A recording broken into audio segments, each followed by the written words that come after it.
শাপলা চত্বরে গণহত্যার অভিযোগে শেখ হাসিনা সহ ৩৪ জনের বিরুদ্ধে মামলা। ১১ বছর আগে রাজধানীর মতিঝিলের শাপলা চত্বরে হেফাজতে ইসলামের সমাবেশে গণহত্যার অভিযোগে সাবেক প্রধানমন্ত্রী শেখ হাসিনা সহ ৩৪ জনের বিরুদ্ধে মামলা হয়েছে। আজ রোববার ঢাকার chief metropolitan magistrate CMM Mohammad Zaki Al ফারাবীর আদালতে এই মামলার আবেদন করেন Bangladesh people's party chairman Babul Sardar Chakhari. আদালত মামলাটি তদন্ত করে প্রতিবেদন দেওয়ার জন্য মতিঝিল থানার ভারপ্রাপ্ত কর্মকর্তাকে নির্দেশ দিয়েছেন। গণমাধ্যমকে এই তথ্য নিশ্চিত করেছেন আদালতের বেঞ্চ সহকারী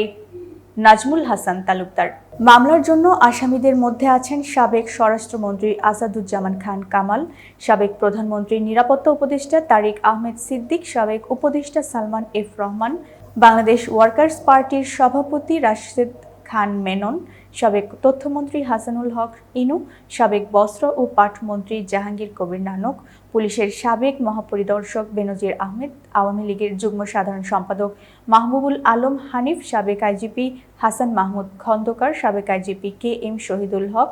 এসবির সাবেক প্রধান মনিরুল ইসলাম, পুলিশের যুগ্ম কমিশনার বিপ্লব কুমার, মতিঝিল থানার সাবেক ভারপ্রাপ্ত কর্মকর্তা ওমর ফারুক, মতিঝিল ১০ নম্বর ওয়ার্ডের কাউন্সিলর মনসুর আহমেদ, মতিঝিল থানা ছাত্রলীগের সাবেক সভাপতি মাহবুবুল হক, আওয়ামী লীগ নেতা ইমরান, সাবেক কাউন্সিলর মোহাম্মদ সাইদ, সাবেক সংসদ সদস্য আবুল কালাম আজাদ,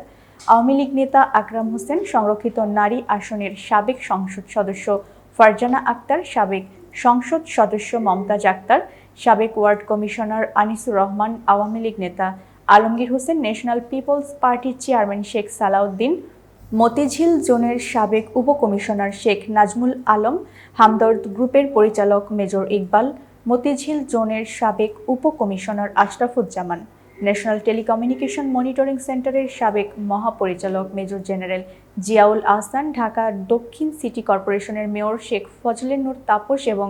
মোহাম্মদ সাহাদাত হোসেন, মোহাম্মদ ইমদাদুল হক ও শেখ শাহ আলম তালুকদার। এতক্ষণ বার্তা বৈঠকের সাথে থাকার জন্য ধন্যবাদ। নতুন নতুন তথ্য ও সংবাদ পেতে বার্তা বৈঠকের ইউটিউব চ্যানেল এবং ফেসবুক পেজের সাথেই থাকুন।